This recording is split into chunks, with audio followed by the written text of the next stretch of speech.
Seja bem-vindo. Está começando o podcast Pelo Amor de Deus. Pelo amor de Deus! Pelo amor de Deus!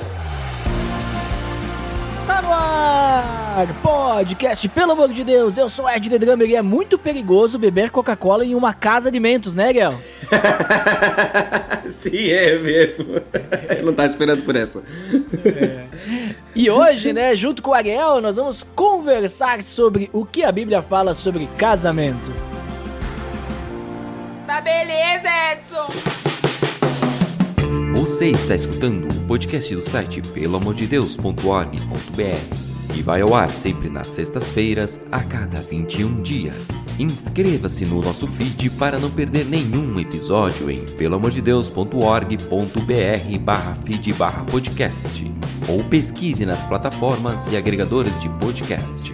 Curta nossa fanpage em facebook.com/oficialpadd. Nos siga no Twitter através do @_PADD e também no Instagram oficialpadd. Ou entre em contato conosco através do e-mail contato@peloamordedeus.org.br.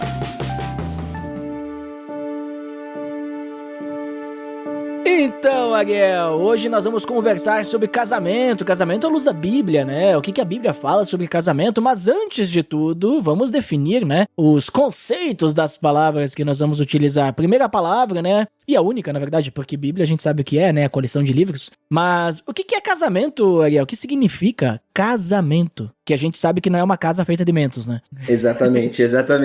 Essa palavra, hoje no português, né, ela tem a origem numa palavra em latim, né, que é bem parecido com aquele que a gente tem hoje como casamento. Na verdade, ela é casamento, né? Não sei como é que é a pronúncia em latim, mas ela tem, em vez de terminar com O, ela termina com U. Foi o Mussum, né, que criou essa palavra, né? Casamento. Cacildes. Casamento. Cacildes. Mas essa palavra, ela tem a ver muito com casa, né? Opa! Então ela tem a ver com a criação de uma nova moradia. Uhum. E obviamente, né, o que vem disso é a criação de uma nova família. Então, essa palavra casamento, ela tá linkada diretamente com casa, com estruturar um lar, né? E aí, consequentemente, estruturar uma família nova, né? Então, por isso que tem essa ligação entre uma nova família com... a gente vai entrar mais a fundo, né? Mas de deixar pai e mãe, por exemplo, né? E se unir a sua esposa, criar um novo lar, uma nova família. Olha que interessante, né? Ter essa relação com casa, né? Ou seja, digamos assim, tu tá saindo... Ou melhor, não vamos nem pegar essa ideia de estar saindo, mas casamento tem a ideia de quase uma sociedade, né? Porque tu tá fazendo essa sociedade com uma outra pessoa onde vocês vão estar agora compartilhando o mesmo teto, né? Mesma casa, né? Claro que daí, né, Ariel, é interessante essa origem, né, da casa. Mas quando a gente fala de casamento, daí, obviamente, que não é a união de duas casas, né? É a união de duas pessoas. Exato. Essa união, ela tem sua implicação legal e social, né? Porque, obviamente, nós estamos falando de duas residências formando uma nova residência. Sim. A gente não tá no universo do carros ou das casas, né? Mas a gente tá falando justamente de duas pessoas se unirem e aí formarem um lar. E aí lar não quer dizer o lugar onde que você mora, sendo um apartamento, sendo uma casa, sendo uma barraca. A gente se refere justamente a essa união que forma uma família, né? Quando a gente usa aquela expressão, enfim, eu me sinto em casa, esse é o meu lar, é justamente nessa mesma ideia, né? E aí que duas pessoas se unem nessa união de duas pessoas que tem uma implicação social, né? São duas pessoas se unindo perante o mundo, perante as pessoas, perante Deus também, mas que sim, a ideia também é elas formarem um novo lar, uma nova casa, né? Um lugar para a própria habitação. Mas aí tu vê, né, tipo...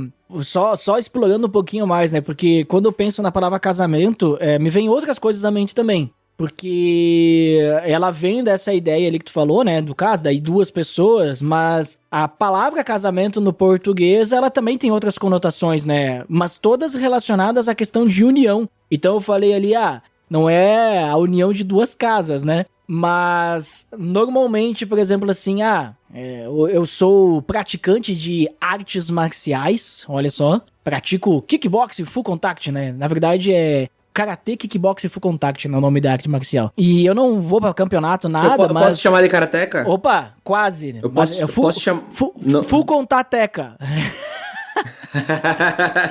É que eu sou mais do full contact, entendeu? Não é tanto karatê, né? Entendeu? Mas vem do karatê o full contact, né? Mas o que eu queria dizer é o seguinte, quando o pessoal vai fazer luta, né, que vai ter, tipo, um campeonato, e aí, sei lá, eu e o Ariel vamos lutar, né, o pessoal fala o quê? Olha, eu casei uma luta pra ti, né, consegui casar uma luta, entendeu? Ou seja, conseguir fazer a união de duas pessoas para lutar. Elas não vão casar no sentido de uma união matrimonial, mas para ter a luta, precisa ter duas pessoas. Então, houve essa união de um combinado, né? De que duas pessoas agora vão lutar, né? Então tem essa coisa. E aí eu vejo, essa questão também de combinado, né? De uma combinação entre duas pessoas em que a gente vai unir, né? Lembra também dessa questão de casamento, do verbo casar, né? Tipo assim, tu ia bater tazo, né? Ou ia bater figurinha, tinha que casar ali, né? Tinha essa expressão também de casar colocar a tua figurinha ali pra bater, né? Tem que colocar ali, né? Porque tu também tem que colocar a tua parte, né? Não é só eu que vou colocar minha figurinha, tu tem que colocar a tua também, né? Então, eu tava lembrando agora, né, desses significados do popular que a gente usa a palavra casamento, né? Também para outras coisas que não são só união, né? Tipo assim, de matrimonial, né? Matrimonial. Isso, mas que também estão muito relacionadas à questão de união de duas coisas, uma associação, uma sociedade, uma união, né? Uma união entre duas pessoas que é necessário, né, para que haja um casamento, né? Então, bem interessante isso, né? Tipo, como que a língua portuguesa, ela é, né, ampla, né? Exato, e tu vê como essa associação, ela é bem importante, porque a gente, e eu acho que também a gente pode entrar aqui falando no sentido espiritual da coisa, né? Do porquê de ser uma aliança, né? Por que nós temos uma aliança, né? Do símbolo da aliança. Até tu pode falar, Ariel, como é que surgiu o casamento, então, né? Já, pra gente entrar nessa parte um pouquinho espiritual, porque a gente tá na definição da palavra casamento, a gente só falou do português até agora, né? O popular. Mas, numa perspectiva bíblica, né? Qual o significado de casamento, como que ele surgiu? Porque daí entra essa questão da aliança também, né? Exato. E vou responder a primeira pergunta já passando para a segunda. Porque a questão é de ser uma associação onde que nós temos uma aliança firmada um com o outro. Nós nos comprometemos um com o outro, assim como é um contrato, por exemplo. E aí, como a gente comentou sobre o português da palavra ser muito importante, né? Um contrato, então ter um trato com alguma pessoa que nós acordamos em certos termos. E justamente a aliança do casamento é exatamente isso. Não o anel que a gente coloca no dedo do outro que simboliza essa aliança, mas o próprio trato que a gente tem um com o outro. Porque nós temos um combinado, nós temos alguns preceitos a seguirmos para estabelecer essa união.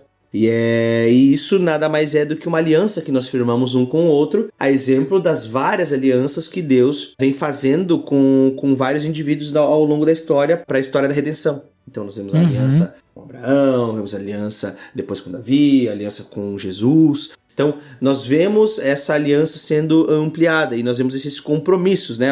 Eu vou fazer isso, você faz isso. E é exatamente pegando esse gancho, a gente pode olhar para o conceito de casamento dessa perspectiva, que se trata de uma aliança de duas pessoas, de um compromisso um com o outro. E aí, quando a gente olha para como surgiu esse casamento, porque a gente sabe que a gente comentou também logo no início que se trata de uma instituição também. Se trata de um núcleo, de uma parte da sociedade, talvez não, o núcleo da sociedade, o núcleo basilar da sociedade, que são as famílias. Qual que é a menor sociedade que a gente é inserido? É a nossa família. Porque nós nascemos num contexto que já existem mais pessoas que nos geraram. Então, nós já estamos em sociedade ali. E isso vem justamente do casamento. E o casamento, ele foi instituído, ao entendimento dos cristãos, ela é uma instituição instituída por Deus. Inclusive uma instituição estabelecida antes mesmo do próprio pecado entrar no mundo. Então, não é uma solução para um problema.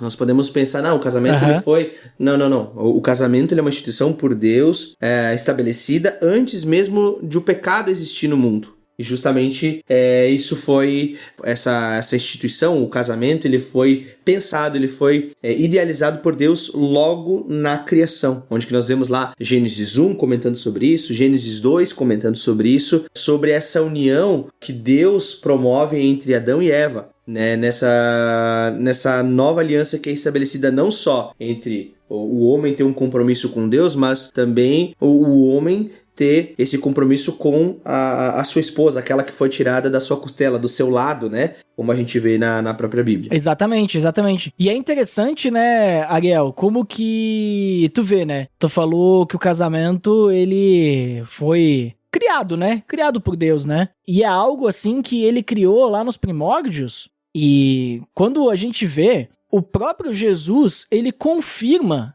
esse ponto, né? Que lá em Mateus 19, né? Tu citou ali Gênesis e tal, né? Mas Mateus 19 lá que ele fala, ele confirma, né? Tipo, que o Criador fez homem e mulher. E aí ele cita aquele texto de Gênesis, né? Que o homem vai deixar o pai e a mãe, vai se unir à mulher, né? Se tornar uma só carne. E aí eles se tornam um. E eu acho muito interessante que tu comentou sobre essa questão toda de aliança e tudo mais, esse ponto do casamento, né, de se tornar um só, né, uma só carne, né, para que, digamos assim, e Jesus ele fala, né, portanto, que Deus uniu, ninguém o separa. Como é uma união criada por Deus, ninguém pode separar. Mas eu acho interessante, né, Ariel, essa questão, né, de se tornar uma só carne, né, porque daí se tornam um, e aí tem tudo a ver com o que tu trouxe do sentido, né, da casa, da família, né, porque agora nós somos uma família, nós vamos dividir um lar, né, dividir não, né, que agora somou, né,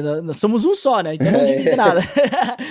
Mas, né, digamos agora nós temos uma nova vida, né, tudo muda, agora é uma nova aliança, né, que eu estou fazendo com essa outra pessoa, né, com minha esposa, no caso, minha esposa comigo, e assim vai, né, então eu acho bem interessante, né, como que, e interessante também o que tu falou, que acontece antes do pecado, não é pra resolver um problema, né, antes de tudo acontecer, já existia o casamento, né, então, muito interessante isso. Isso é muito importante, porque isso mostra como esse era o plano de Deus desde o início. E também, quando a gente for olhar o porquê de Deus instituir essa aliança entre um homem e uma mulher, que é o casamento, criar esse núcleo mais basilar da sociedade, ou como isso não foi um plano B, foi o plano inicial de Deus, para que até mesmo cumprisse o seu propósito, né, pelo qual ele idealizou antes mesmo do pecado. Exatamente.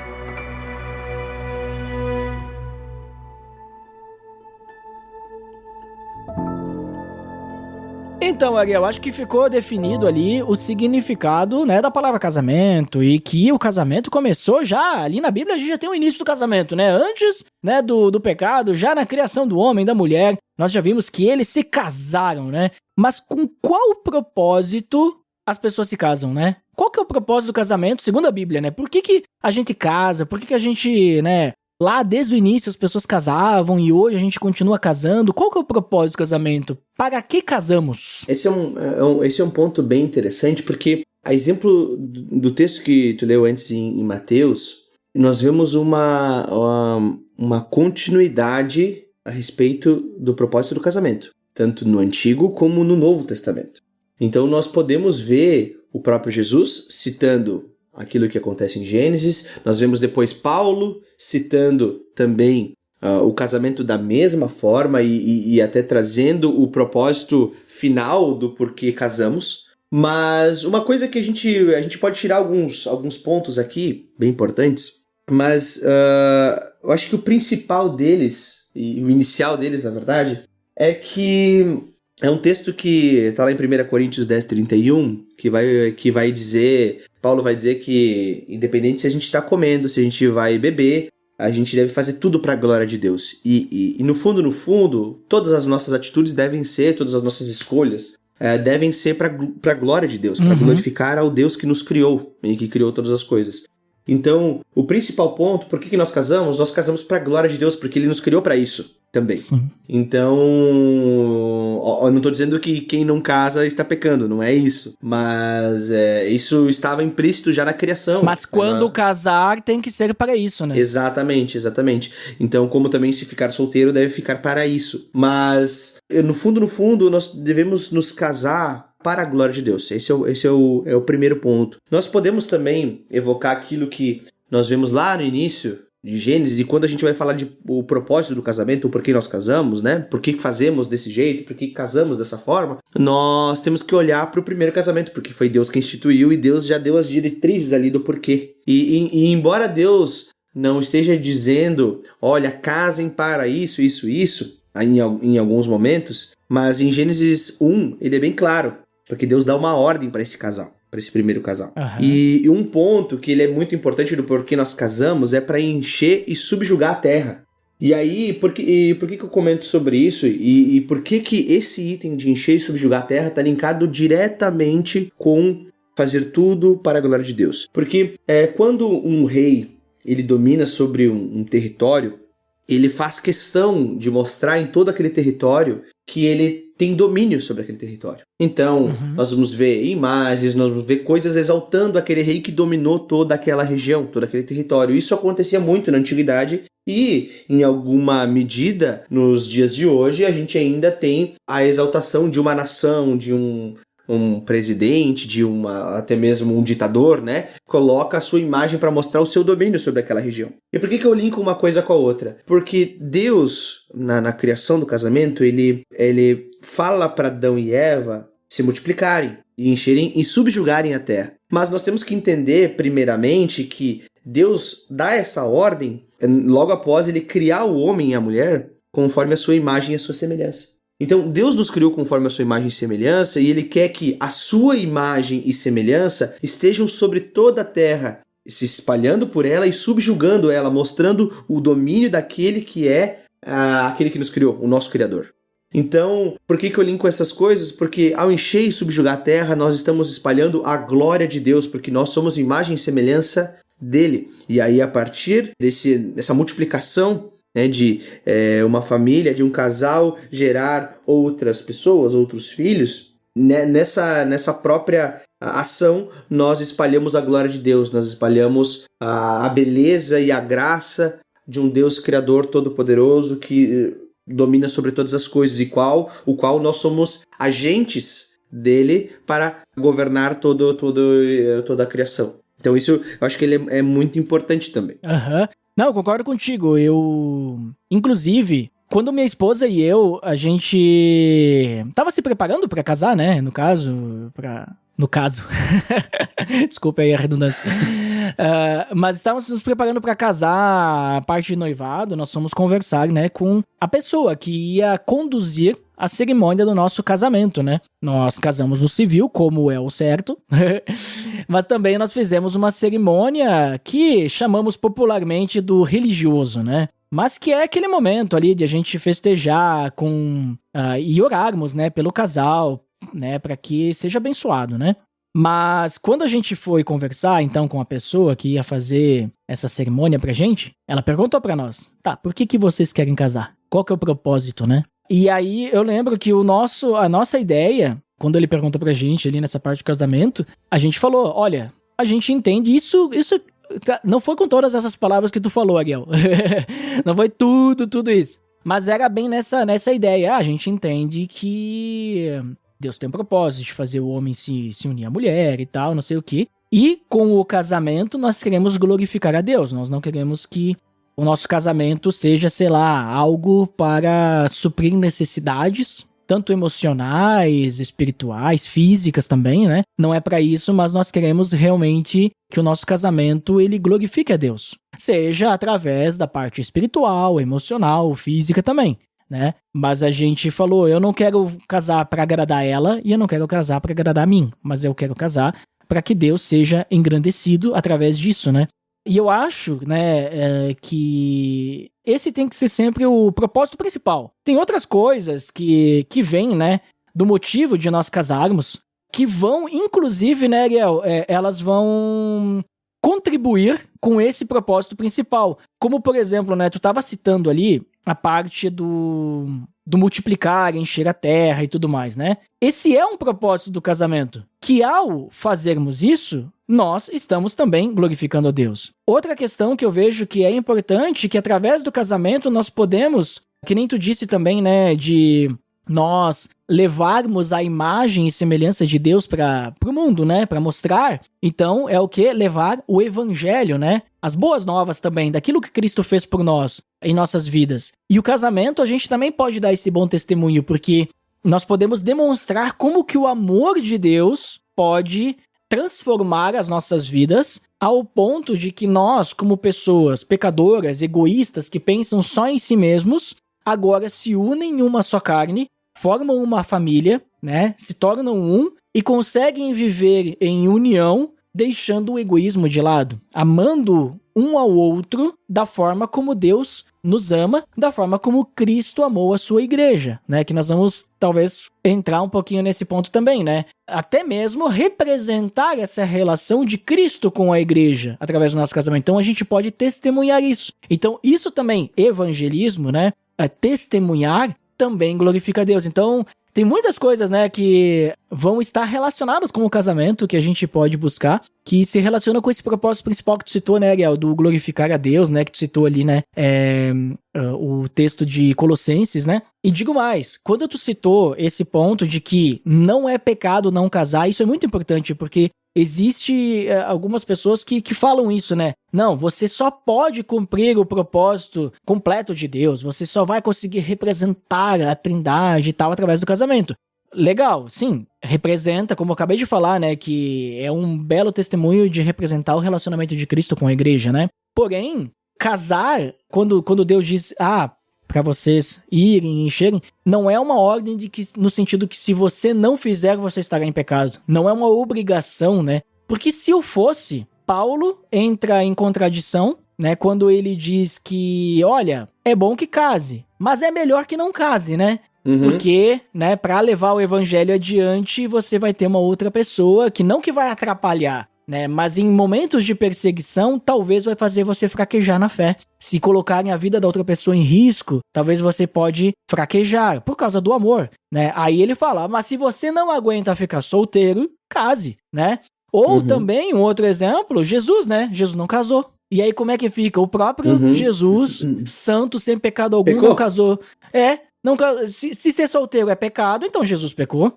Né, tá errado. Então, só pra ficar bem claro, né, ficar solteiro, se você escolheu ficar solteiro, não é pecado. Mas se você prefere casar, então você tem que ter, né, pense em Deus em primeiro lugar, né, pense no que o casamento representa, essa aliança, é algo, entre aspas, tá, que eu não gosto muito dessa palavra, mas ela deixa um pouquinho mais impactante, mas é algo sagrado, né, o casamento, né. Não é algo que a gente casa e descasa no outro dia, né? Não é algo que a gente vai lá, faz um contratinho lá no cartório, no outro dia a gente vai lá e desfaz o contrato. Não é algo assim. Mas é algo importante, é algo profundo, né? É algo que nós vamos nos unir a outra pessoa, né? E aí, eu te pergunto, né, Ariel? Falando agora essa questão de contrato, de cartório que eu falei agora, né? A gente vê que lá no início, né, Deus, ele cria o casamento ali, né, ali antes do pecado. E aí, com o passar da história, conforme Deus vai se revelando ao seu povo, as culturas dos povos também, influência do pecado, qual a diferença que a gente percebe do casamento, né? Considerando a parte, né, da cultura judaica, né? O casamento lá no Antigo Testamento, nem a cultura judaica. A gente pega antes também, Adão e Eva, Abraão, né, os patriarcas, que é antes, né, do povo judeu, né? E depois do Novo Testamento, e quando eu falo Novo Testamento, eu digo depois de Cristo, né? Hoje, nós, como cristãos, tem diferenças na ideia do casamento e também na forma? Ou, digamos assim, o propósito continuou o mesmo, a ideia continuou a mesma, mas aí o que mudaram foram questões culturais, de como fazer e tal? Sim. Essa pergunta, eu acho que ela tem duas respostas. Ela tem uma resposta que sim e uma resposta que não. Existe diferença no propósito do casamento em relação ao idealizado por Deus? Vou dizer que, e aí eu vou me expressar e eu peço que você, o querido ouvinte, acompanhe até o final, que eu não estou falando, não quero falar heresias aqui. Mas, num certo sentido, esse propósito, ele talvez não mudou, mas ele ganhou uma ampliação maior. Por quê? Porque nós vemos Deus unindo duas pessoas, Adão e Eva, dando essa ordenança para eles encherem e multiplicarem a terra, para eles exemplificarem essa união de amor entre dois indivíduos. Mas nós vemos no Novo Testamento, e aí falando de base escriturística, né, daquilo que Paulo fala em Efésios, depois o que ele vai falar em Colossenses também, né, mas nós vemos como essa união, que antes ela servia como uma sombra da relação que haveria entre Cristo e a Igreja, agora, a partir do momento em que Cristo e a Igreja já são plenamente revelados, nós temos então algo que ainda representa, obviamente, nós não vamos dizer que perdeu esse sentido, sim, ele representa, mas agora o mistério já foi revelado, como o próprio Paulo fala, né? Quando ele usa esse termo mistério foi revelado, quando eu me refiro a Cristo e a Igreja, essa palavra mistério não fala de algo que ainda permanece oculto, mas de algo que era oculto e que foi revelado. Esse é o contexto bíblico para a palavra mistério. Então, o que eu vejo de diferenciação é que no Antigo Testamento o casamento representava uma união que iria ser plenamente revelada. A partir da morte e ressurreição de Cristo, a gente fala de uma relação que já foi plenamente revelada, né? Já foi plenamente revelada, mas ela será consumada ainda no novo céu e nova terra. Então, eu vejo falando dessa pequena diferenciação, embora o propósito é o mesmo, é sempre revelar a relação de Cristo e a Igreja, de encher e subjugar a terra para a glória de Deus. Então eu vejo esse mesmo propósito. E só te cortando, Ariel, é importante isso que tu fala, sabe por quê? Porque quando a gente chega no Novo Testamento, a ordem que Jesus dá não é casem, se multipliquem e encham a terra. Ele diz, vão e façam discípulos, né? Então, os discípulos podem ser seus filhos, sim. Mas é mais importante com Cristo, vamos dizer assim, fazer discípulos do que ir encher e subjugar a terra. Claro que Cristo, ao falar isso, ele não está falando de casamento, ele não está desfazendo a primeira palavra de Deus, né, lá no início, não tô falando isso também, né, assim como o Ariel falou, me entenda, meu nobre amigo e ouvinte, não é isso, mas é o que eu quero dizer, assim, que antes, Adão e Eva, vamos dizer assim, olha, o que vocês têm que fazer é ir e se multiplicar, isso é a coisa mais importante que tem. Agora, com Cristo, a coisa mais importante que tem é fazer discípulos. Como vocês vão fazer discípulos, se vocês vão fazer junto com uma esposa, com um marido, né, com filhos ou não, isso não faz diferença. A questão é que existe essa grande ordem, né? E aí, como tu falou, né, permanece muita coisa, mas amplia. Eu concordo contigo que tu falou. Achei bem claro, assim, o que tu falou, Ariel. Exato, mas esse ponto eu acho que ele é bem importante porque é uma ampliação do propósito. Antes era fazer imagens de Jesus, imagens do próprio Deus, a partir da multiplicação, de ter filhos. Mas sim, Jesus amplia isso porque não se restringe aos filhos, mas a todos aqueles que carecem da graça de Deus, que somos todos nós. Agora tem que ampliar, fazer imagens de Deus, só que agora semelhantes a Cristo, através do levar as boas novas. E tu pode levar as boas novas, como eu falei antes, testemunhando através do teu casamento, da tua família, né? Porque, como tu citou, ela representa essa união da igreja com Cristo, então tu ainda pode usar isso, né? Só achei importante, né, a corroborar contigo, acrescentando esse ponto. Exatamente. E aí, quando a gente fala de forma, nós podemos também ter algumas separações aqui. Sobre forma, a Bíblia ela é bem clara a respeito de uma forma específica sobre o casamento. Primeiro, se trata de um casamento monogâmico e de um casamento heterossexual. A Bíblia afirma isso. E ela não dá margem para a gente entender outras visões. Então ela fala da união entre um homem e uma mulher. E isso fica muito claro em Gênesis, fica claro no Novo Testamento também, quando a gente olha para Efésios, Paulo é muito claro a respeito disso. O próprio Jesus também, o homem deixará pai e mãe e se unirá à sua mulher. Né? Então nós vemos essa mesma forma permanecendo. Então isso exatamente permanece igual. Mas falando de forma de como casar, né, sobre ser um documento, na antiguidade, nós não vemos. Deus não uniu Adão e Eva e ele deu um contrato para eles assinarem. Não tinha nem papel naquela época. Não casaram então, no civil? Exatamente. Eles não pegaram uma aliança de ouro e colocaram no dedo um do outro. Pelo menos nós não temos registros bíblicos falando sobre isso. Então, quanto a essa forma de... Olha, antigamente as pessoas casavam, elas se uniam perante a sociedade que existia. Adão e Eva não tinham outras pessoas, tinha somente o próprio Deus ali. Mas, quando a gente olha para o decorrer, principalmente do Antigo Testamento, nós vemos que existia uma cerimônia de casamento, né, uma celebração dessa união entre duas pessoas, mas que era afirmada uma aliança entre os dois, e por isso que essa palavra aliança ela é muito importante, por isso esse é o símbolo do anel de ouro que a gente coloca nos dedos um do outro.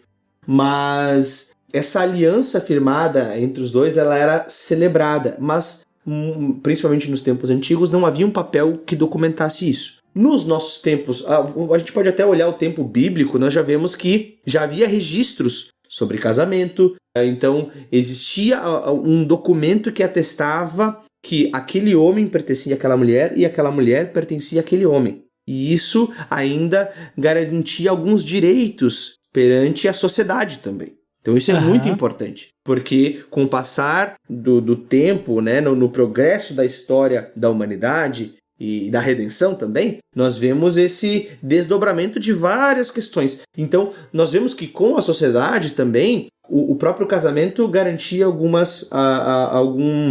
alguns direitos para aquele casal, seja para o homem como para a mulher também. E a mesma coisa, nós podemos falar que esse aspecto ele vem ganhando ainda mais proporções nos dias de hoje. Então, por que a gente casa no civil? Porque eu preciso atestar diante de toda a sociedade, porque tem muitas pessoas que, dependendo da situação, até mesmo financeira, por exemplo, não tem condições de fazer uma cerimônia de casamento, convidar 300, 400 pessoas para fazer uma cerimônia de casamento. Eu mesmo não tive condições de chamar 400 pessoas, tive que chamar muito menos pessoas. Mas, pela graça de Deus, tive a oportunidade de celebrar com várias pessoas publicamente. Pessoas que nós amávamos e que nós escolhemos ali para que presenciassem aquele momento conosco e fossem testemunhas da nossa união e da nossa aliança firmada um para com o outro, dos nossos votos de casamento. E eu vejo que a mesma coisa acontece hoje, e principalmente por isso que a importância do casamento civil, porque perante toda a sociedade, perante a lei, perante o Estado, perante as autoridades que nós temos sobre nós e que nos governam enquanto país, enquanto povo, nós precisa ter um documento que ateste essa nossa união e também que garanta os nossos direitos como casal, um para com o outro e perante toda a sociedade. Então, por isso, dessa diferença de forma. Na forma de agora ter um documento e lá em Adão e Eva não tinha esse documento. Não quer dizer que foi mudado o propósito do casamento. Não. A gente só está falando que agora, por terem sociedades estabelecidas, por ver muita mudança na própria sociedade, nós precisamos desse documento que ateste. Por isso que quando a gente fala assim, alguém vem nos perguntar, por exemplo, noivando, começou a namorar, noivou e quer casar. A gente não tem condição de fazer uma cerimônia do civil, não tem uma cerimônia no religioso, como a gente ouve, né? A gente só tem condição de fazer o casamento no civil e fazer algo muito simples. Tudo bem, é esse o casamento que importa, porque vocês estão atestando a toda a sociedade que vocês são um casal. Agora, eu quero fazer um casamento no civil e também celebrar diante de Deus e diante de todas as pessoas, né? Eu quero fazer uma cerimônia pra gente falar do propósito desse casamento, do porquê nós estamos nos unindo. Ótimo, faça isso também. Mas o que importa justamente é o casamento que ele é testado diante de todo o seu povo, né? E esse é o casamento civil. Deus está presente ali nessa união. Deus não está presente só na cerimônia religiosa, mas está presente no casamento civil também. Ele está ali dando bênção sobre o seu casamento através daquele documento que vocês estão assinando, daquele acordo, daquela aliança que vocês estão firmando. Exatamente. E ver a importância, né, do casamento civil, né, porque infelizmente hoje algumas pessoas não casam, né, moram juntas, e aí criou-se, né, esse negócio da tal da união estável, né? Por quê? Pra garantir direitos, né? Pra pessoas que não querem casar. Ai. Mas, tipo assim, nós compramos um apartamento junto e agora nós se separamos. De quem que é o apartamento, né? E aí criou-se essa tal de união estável pra isso. Que não é casamento, né? Não é casamento, apesar de que, biblicamente, né, falando, de certa forma, no sentido bíblico da palavra conhecer, né? O casamento requer que se conheça a outra pessoa, né? Ou seja, se deite com a pessoa. E nesse momento você já se torna uma só carne. Por isso que a Bíblia fala muito da questão de adultério e tudo mais, que o sexo antes do casamento seria um adultério, né? Porque no momento que você se deita, a Bíblia fala sobre isso também, né? No momento que você se deita, que tinha muita questão das prostitutas cultuais, no momento que você se deita com uma dessas prostitutas cultuais, você se torna um com ela. É como se você estivesse se casando, né? Mas isso lá anteriormente, né? E tudo mais, né? Essa ideia de se tornar uma só carne permanece. Só que nem o Ariel comentou, né? A forma, anteriormente, né? Antes de existir um cartório civil, o casamento, né? O ato, não de uma forma explícita, mas acontecia diante de muitas testemunhas. Ou seja, olha, nós estamos fazendo uma festa, aqui uma cerimônia, muitas testemunhas estão presenciando esse acontecimento, e aí depois, então, acontecia o ato, né, para selar isso. Só que hoje tem gente que acha que o registro civil também não serve de nada e quer casar só no religioso, vamos dizer assim, e acha que deu. Só que eu sempre falo, né, Guel, quando tu vai fazer um cadastro, se tu no teu registro civil não está escrito casado, então você não está casado. E a única forma de você mudar de solteiro para casado é você indo no cartório, né, fazendo o casamento civil. Aí você vai poder mudar de solteiro para casado, né? Exatamente. A própria união estável, ela não é casamento por causa disso também. Ela não muda casado. Mas não muda casado. Se você tem uma união estável e você... por algum motivo se separou e tudo mais, você vai olhar um documento, vai assinar uma outra documentação, depois eu quero comprar um carro, vou fazer um financiamento e vou ter que ir lá, estado civil, né? Não vai estar como separado, vai estar como solteiro, porque você não casou.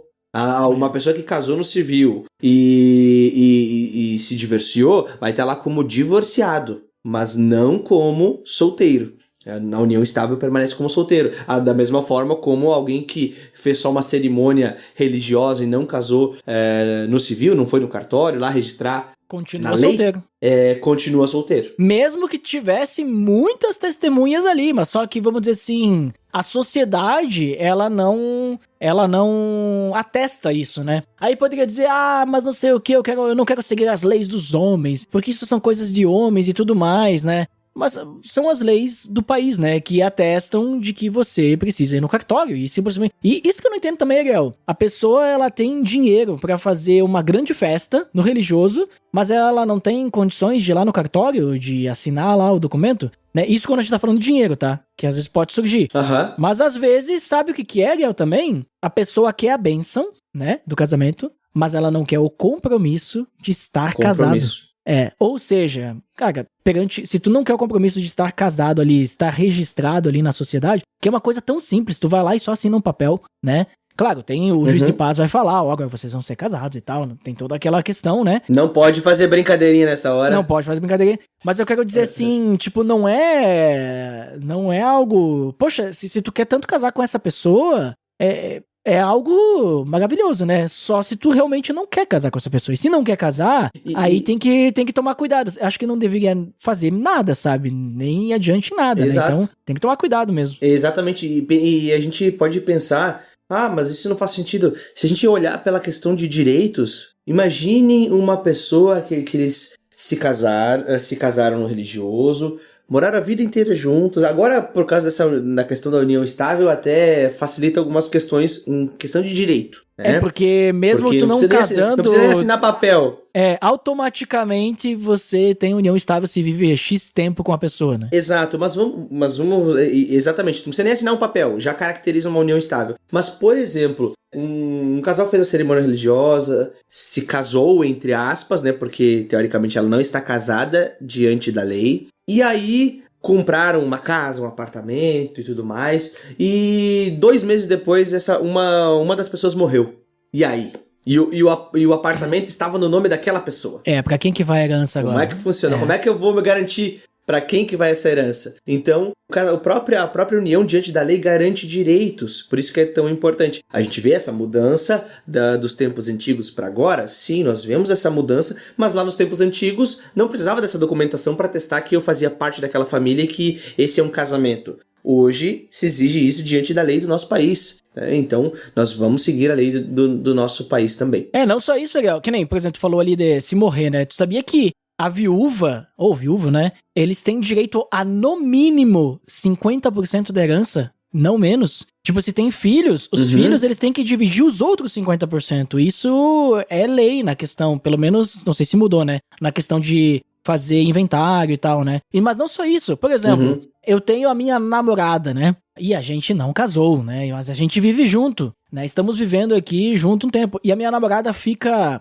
enferma, né? E aí ela fica numa UTI. E na UTI somente familiares podem entrar. Eu não sou familiar. Porque não importa se eu sou namorado. Não tem nenhum registro que comprove que nós estamos unidos, né? Então só os pais dela, se eu fosse marido, eu poderia. Mas nós nos amamos. Nós nos amamos, não importa, né? Talvez eu vou ter que fazer um escândalo lá no hospital e obrigar e daqui a pouco comprovar. E aí o hospital vai abrir, talvez, né? Abra uma exceção à regra deles, né? Pra deixar passar. Mas assim, tudo bem, é uma regra que eles têm de cuidado e tal, né? Pra não ir um monte de gente e tal. Ok, não vamos entrar no mérito da regra, né? Mas eu quero dizer assim, tipo, é um exemplo também de coisa que o fato de você não estar casado não atesta que você é um familiar da pessoa, né? Você não é, né? Por mais que você ame, você, né, a namorada e tal. Qualquer um pode ser namorado. Qualquer um ama, né? Qualquer um então pode ver, né? Entendeu? Então, complicado, né? Então, mas assim, a gente tá falando isso só pra demonstrar que a essência, né? Ela permaneceu, foi expandida. Eu gostei que tu falou dessa questão de expandir, né?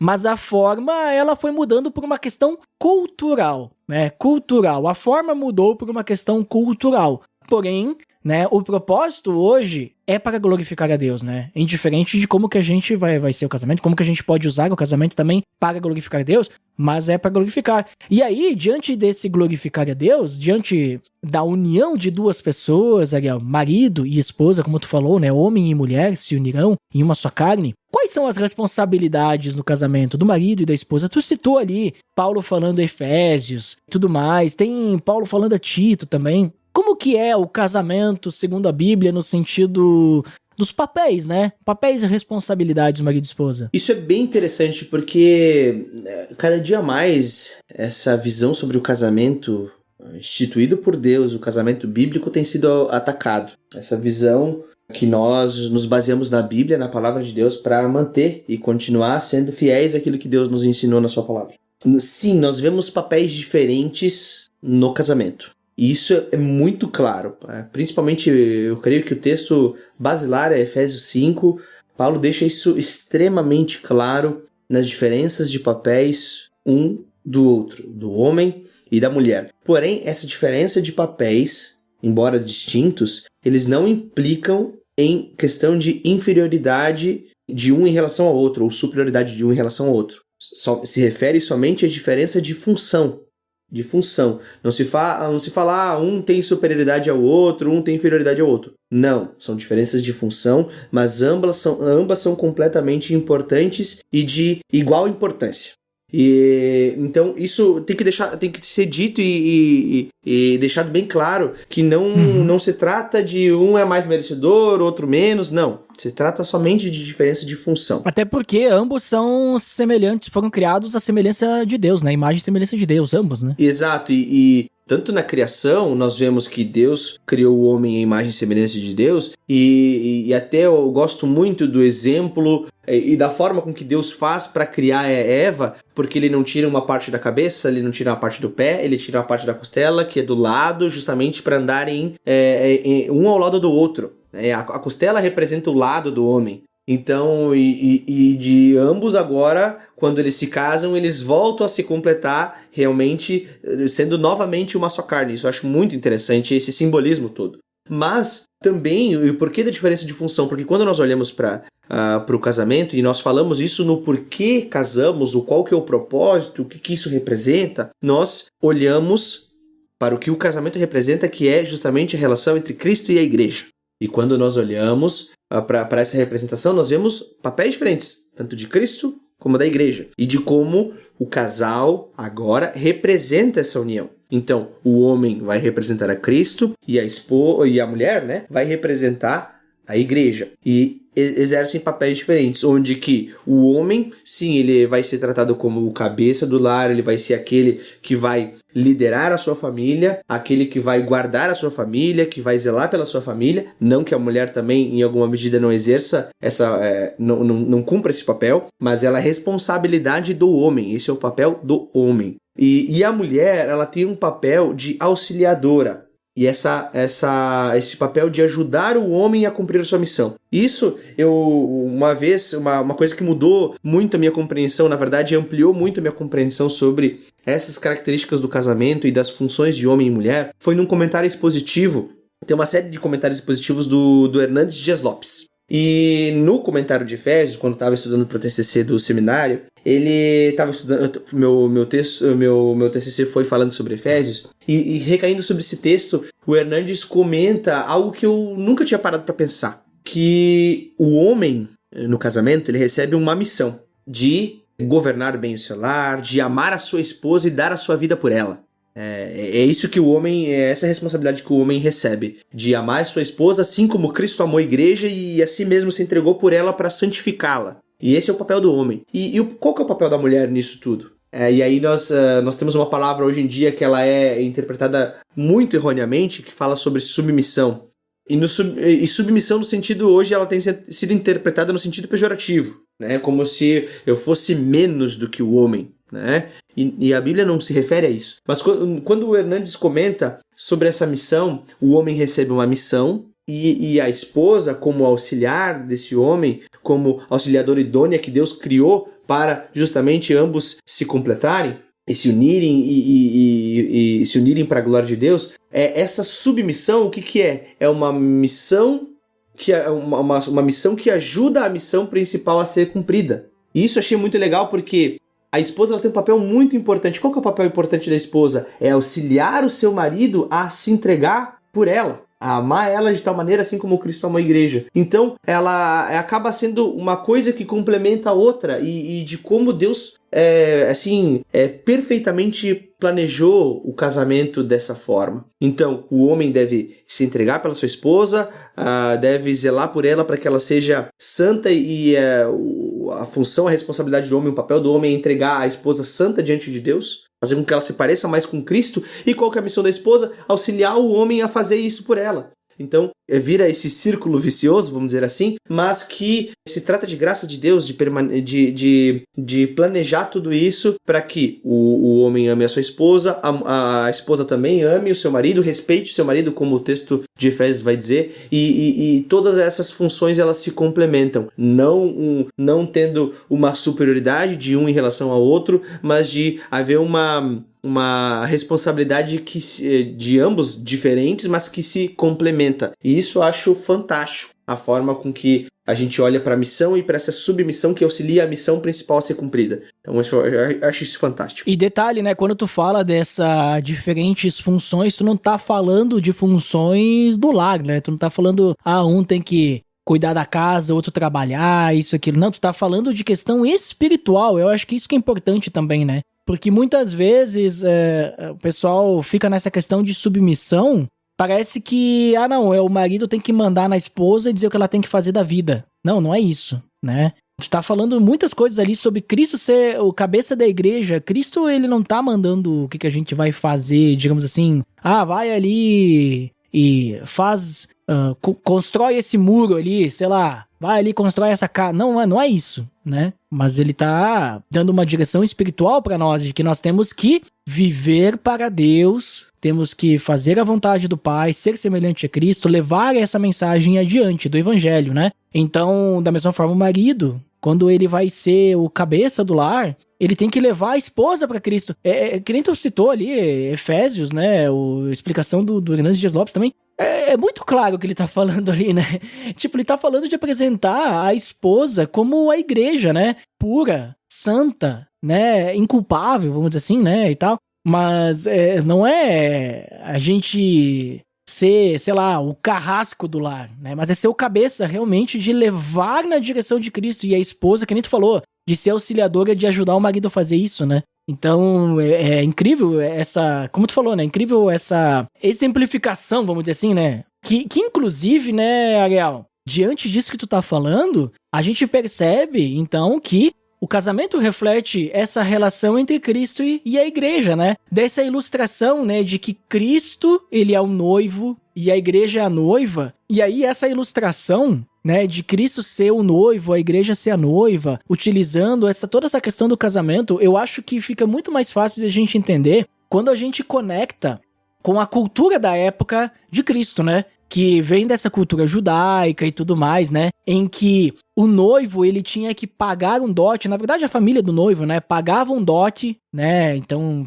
para a família da noiva, para comprar, de certa forma, como se estivesse comprando, né? Estivesse comprando a noiva, né? Para ser sua esposa, e eles ficavam longe, né? Porque o noivo, então, a partir desse momento do noivado, ele ia preparar a morada, né? Então, ele ia lá preparar a casa onde eles iriam morar, porque lembra, o casamento tem a ver com casa, que o Ariel trouxe, né? Então ele ia preparar o lar deles que iria ser. E aí, durante essa preparação, a noiva, né, ela recebia então os cuidados, o acompanhamento de um amigo do noivo, né? Um amigo do noivo que, o Espírito Santo, né, queria cuidar da noiva para instruí-la para que ela se mantivesse, não sei se o verbo está corretamente conjugado. Conjugado.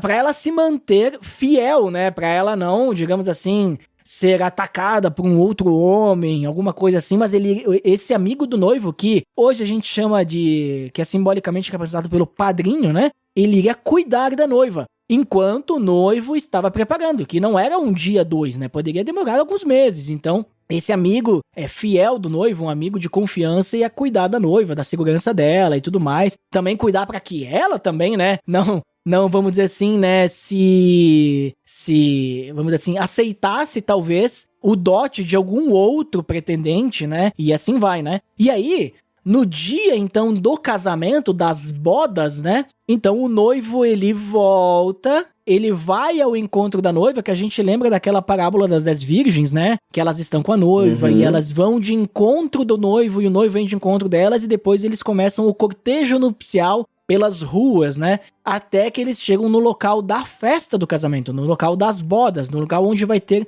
a festa, sim, o alimento, né, almoço, janta, seja lá qual for. Em que acontece? Então, Cristo, né, ele é esse noivo que vem trazer, que vem buscar a noiva. E depois que ele se encontra com a noiva, então eles estão casados. E aí eles ficam unidos. E aí eles cuidam do outro. E aí é muito interessante, né, que Deus, ele usa... Isso era na época, né, a cultura da época, acontecia tudo isso na época. Hoje nós temos alguns vislumbres, né, dessa cultura judaica cristã nos casamentos de nós. A gente não fica agora mais, né, com um padrinho cuidando da noiva, né? Mas a gente tem os padrinhos, a gente tem as damas de honra, que são tipo as 10 virgens, né? As damas que ficavam com a noiva, preparando ela para o dia da cerimônia, né? Então tem aquele dia de noiva, tem algumas representações. E aí no dia do casamento tem o cortejo, né? Que daí é só no ambiente onde vai ser a cerimônia, né? Que então tem aquela entrada de todas as pessoas, né? O noivo, ele entra antes porque ele vai ficar esperando a noiva, daí ele vai de encontro da noiva. Tem toda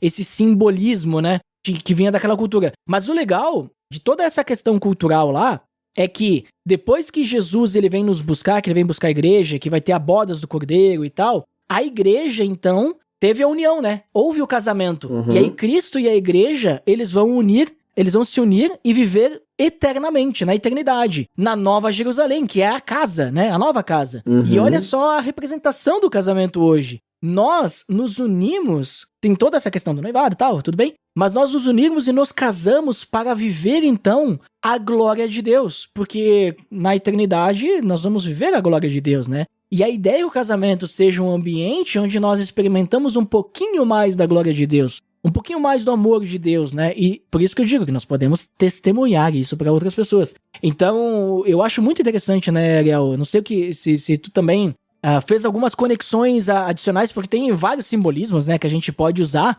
mas o que mais que tu vê aí que a gente pode conectar nesse sentido, né, de o casamento refletir essa relação de Cristo com a igreja, né? Eu usei esse exemplo da cerimônia, né, da época, né, judaica e tal, né, pra simbolizar e depois o casamento como acontecia. O que tu vê mais aí, Ariel? Se tem alguma coisa mais dessa ilustração? Eu vejo nessa ilustração, eu acho que foi muito bem colocada essa questão do contexto do casamento e dessa celebração de como Deus foi, de como o próprio Cristo, né, foi nos preparar a morada, né, foi nos preparar a novos céus e nova terra, para que lá possamos habitar, e não é à toa que a Bíblia fala sobre as bodas do Cordeiro, né, com a sua igreja. Então, de ser um momento que a gente vai desfrutar dessa relação, que hoje nós podemos desfrutar como uma sombra daquilo que vai acontecer na eternidade. Mas algo que eu acho muito bacana também sobre esse simbolismo do casamento está linkado diretamente com os papéis de cada um. Porque Cristo, ele é o cabeça da igreja, ele se entregou pela igreja sacrificialmente para entregar essa igreja santa, sem ruga, sem mancha, naquele último dia, nas bodas do Cordeiro, no dia que nós celebraremos a eternidade com Deus. Mas Cristo faz isso por amor. E Cristo não faz isso só para cumprir tabela, só porque ele acha que deveria fazer. Não, mas Cristo faz isso pela sua igreja porque ele a ama, por amor. E, da mesma forma, a igreja se submete à vontade de Cristo, serve a ele, fala dele, ama, faz tudo por ele, justamente por amor. Então, nós queremos nos parecer com Cristo porque nós amamos a Cristo, sabendo que ele nos amou primeiro. Nós queremos falar de Cristo ao mundo porque, no fundo, nós sabemos que ele se entregou por nós, ele nos amou de tal maneira ao ponto de se fazer maldito no madeiro. E olha só a beleza do casamento, nós podemos viver isso, viver esse amor que obviamente representa todo esse amor divino e esse amor que flui através de nós de volta para Deus, né? Porque ele que nos faz a gente amar ele, mas de ter essa relação de amor, sabe? De exemplificar o amor de Deus. Isso eu acho muito bacana, porque a gente fala de papéis, a gente fala da instituição do casamento, do plano perfeito de Deus, mas a gente vê que tudo isso é baseado no amor, tanto de Cristo para com a igreja, como da igreja para Cristo. E da mesma forma no casamento. Eu como marido, eu quero me entregar pela minha esposa por amor a ela, porque eu a amo.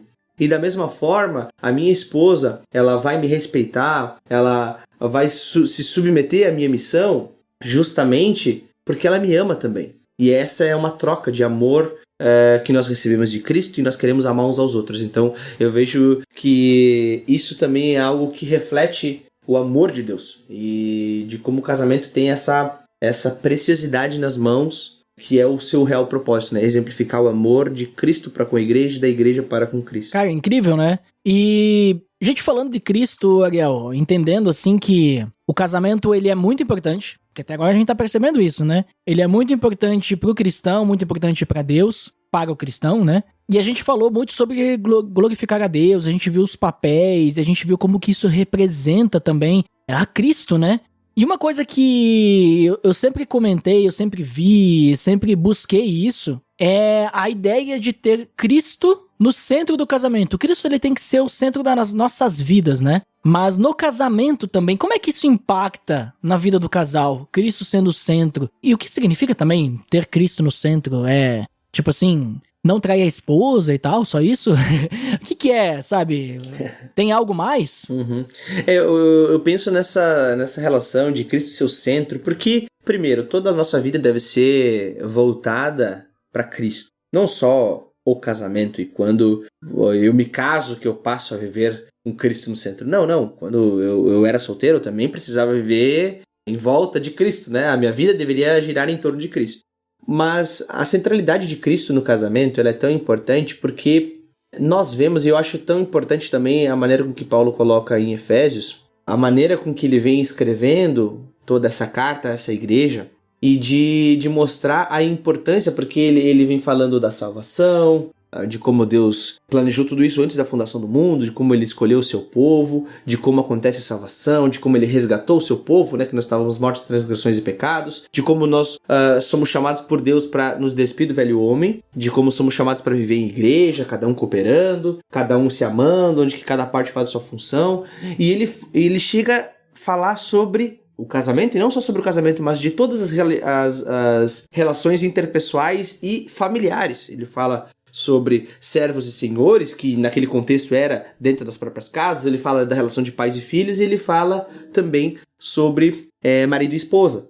E não é à toa que ele acaba essa carta falando sobre a armadura de Deus. E aí a gente tem aqui um link no post, porque nós temos uma série falando sobre a armadura de Deus. Mas por que disso? Por que eu faço esse link aqui com a armadura de Deus? Porque é através da armadura de Deus que é se revestido o próprio Jesus. É o próprio Jesus que nos capacita a vencer as batalhas. É o próprio Jesus que nos fará permanecer firmes no propósito idealizado do casamento, pelo qual Deus planejou o casamento. Então é Cristo quem nos fará ser bons maridos, que de fato seguem o exemplo de Cristo e que por amor à sua esposa se entregam até se for necessário a sua vida por amor e para santificar a sua esposa. É por causa de Cristo, é Cristo quem capacita as esposas a amarem os seus maridos, a se submeterem à missão que foi dada a esses maridos de se entregar por elas, a respeitarem os seus maridos. É somente Deus que pode capacitar, é somente Deus em Cristo que capacita as esposas a realizarem essa função com maestria, né? Para a glória de Deus. Então, por que da centralidade de Cristo ser tão importante no casamento? Porque sem Cristo nós não conseguimos fazer nada. Sem Cristo nós não conseguimos agradar a Deus. Então, sem Cristo nós também não seremos bons maridos, não seremos boas esposas. Sem Cristo, esse casamento ele não vai ser para a glória de Deus. E é por isso que a centralidade de Cristo é tão importante. Sem Cristo nós não conseguimos glorificar a Deus nas nossas vidas individuais. E sem Cristo, certamente nós não glorificaremos a Deus no nosso casamento. Por isso que Cristo, ele é tão importante, porque é Ele quem nos capacita e nos dá toda a força, é Ele que nos reveste com a armadura de Deus pra gente exercer cada um a sua função dentro do casamento pra glória de Deus. Inclusive, só pra não deixar passar, né? Link no post da série aí da armadura de Deus, né? Não podia deixar ele, não quis te interromper, né? Pra falar o link no post. Mas é isso, né, Ariel? E eu vejo que faz muita diferença, sabe? Quando Cristo realmente é o centro. Que nem tu falou, né? Cristo tem que ser o centro da nossa vida, né? Já começa por aí. Já faz diferença, né? Mas acho que é importante também, né? Esse comentário, né? De que só o fato de Cristo ser o centro não quer dizer que não vão existir problemas no casamento. Mas a questão é como que nós lidamos com esses problemas, né? É isso que vai mudar. Porque se Cristo não é o centro, quem é o centro do casamento? Sou eu? É o meu cônjuge? É o dinheiro? Sabe? São as posses? Uma vez eu escutei uma estatística, mas agora faz muito tempo que eu escutei isso, não sei se ainda é real, que a maior quantidade de divórcios era causada por causa de dinheiro. Por quê? Porque quem é o centro do casamento ali? É o dinheiro, não é Cristo. Então quando Cristo ele é o centro do casamento, a gente não vai ficar pensando... Claro, pode ter preocupações em relação a dinheiro? Pode até ter. Mas nós vamos passar por isso juntos, porque não é o principal do nosso casamento. Quando eu sou o centro do casamento e minha esposa não me agrada, não concorda com o que eu falo, aí começa a ter problema, né? Então vai ser complicado, porque a gente vai ficar nesse impasse. Quando Cristo é o centro do casamento, indiferente das diferenças, né, dos debates, né, das opiniões divergentes, a busca vai ser sempre por glorificar a Deus. Como é que a gente pode, então, agora que nós temos opiniões diferentes diante disso, como é que a gente pode glorificar a Deus através disso? Como é que a gente pode cumprir o chamado? Como é que a gente pode fazer aquilo que a Bíblia fala pra gente fazer, sabe? Então, faz bastante diferença, né?